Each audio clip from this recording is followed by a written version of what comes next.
ಎಲ್ರಿಗೂ ನಮಸ್ಕಾರ. ನಾವು ಫೈನಲಿ ರೀಚ್ ಆದ್ವಿ ಮಲೇಷಿಯಾನ. ನೋಡ್ತಾ ಇದ್ರೆ ನಮ್ಮ ಹಿಂದ್ಗಡೆ ಕಾಣ್ತೀವಿ ಮಲೇಷಿಯಾ ಟ್ವಿನ್ ಟವರ್ಸ್. ಹೌದ್ರಿ, ಇದು ನಮ್ಮ ಅಪ್ಪ ಅಮ್ಮನ ಇಂಟರ್ನ್ಯಾಷನಲ್ ಟ್ರಿಪ್ ಅಲ್ಲಿ ನಾನು ಥೈಲ್ಯಾಂಡ್ ದೇಶದ ಟೂರನ್ನು ಮುಗಿಸ್ಕೊಂಡು ಇವಾಗ ನಾವು ಹೋಗ್ತಾ ಇದ್ವಿ ಮಲೇಷಿಯಾಗೆ.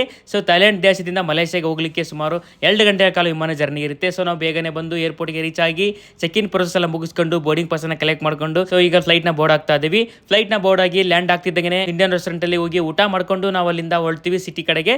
ಸಿಟಿಗೆ ಹೋಗ್ಬಿಟ್ಟು ನಮ್ಮ ಹೋಟೆಲ್ನ ಚೆಕ್ ಇನ್ ಆಗ್ಬಿಟ್ಟು ರೆಸ್ಟ್ ಮಾಡಿ ಸ್ವಲ್ಪ ಹೊತ್ತು ಆಮೇಲೆ ನಾವು ಬಂದಿದ್ದೀವಿ ಮಲೇಷಿಯಾ ಟ್ವಿನ್ ಟವರ್ಸ್ ನೋಡ್ಲಿಕ್ಕೆ. ಸೊ ನಮ್ಮ ಅಪ್ಪ ಅಮ್ಮ ಕ್ಯಾಬ್ ಬೀಳ್ತಿದ್ದಂಗೆ ಈ ಒಂದು ಬಿಲ್ಡಿಂಗ್ಸ್ ಗಳನ್ನ ನೋಡ್ತಾ ಇದ್ದಾರೆ. ಟ್ವಿನ್ ಟವರ್ಸ್ ನ ಆಶ್ಚರ್ಯವಾಗಿ ಏನಪ್ಪ ಇಷ್ಟೊಂದು ದೊಡ್ಡ ಬಿಲ್ಡಿಂಗ್ಸ್ ಗಳು ಇದಾವಲ್ಲ ಇಲ್ಲಿ ಅಂತ ಹೇಳ್ಬಿಟ್ಟು. ಹೌದು, ಇವು ವರ್ಲ್ಡ್ಸ್ ಟಾಲೆಸ್ಟ್ ಟ್ವಿನ್ ಟವರ್ ಆಗಿರ್ತವೆ. ಅಂದ್ರೆ ದುಬೈನ ಬುರ್ಜ್ ಖಲೀಫಾ ಬಂದ್ಬಿಟ್ಟು ವರ್ಲ್ಡ್ಸ್ ಟಾಲೆಸ್ಟ್ ಬಿಲ್ಡಿಂಗ್ ಆಗಿರುತ್ತೆ. ಇವುಗಳಿಂದ ವರ್ಲ್ಡ್ಸ್ ಟಾಲೆಸ್ಟ್ ಬಿಲ್ಡಿಂಗ್ ಅಂದ್ರೆ ಟ್ವಿನ್ ಟವರ್ಸ್ ಅಲ್ಲಿ. ಸೊ ನೋಡೋಕ್ಕೆ ಸಖತ್ತಾಗಿರ್ತವೆ. ಎದುರುಗಡೆಗೆ ಒಂಥರ ಸಿಲ್ವರ್ ಆಗಿ ಈ ಒಂದು ಬಿಲ್ಡಿಂಗ್ ಕಾಣ್ತಾ ಇರುತ್ತೆ.